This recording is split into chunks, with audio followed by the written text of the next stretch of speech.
Nå merker jeg at det skjedde noe.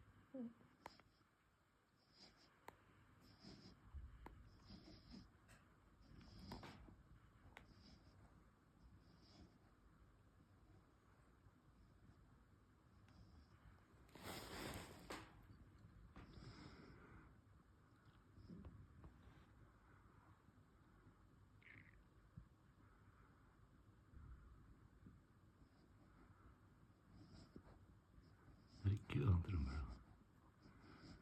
Alt for lenge nå. Nå er han i full gang igjen.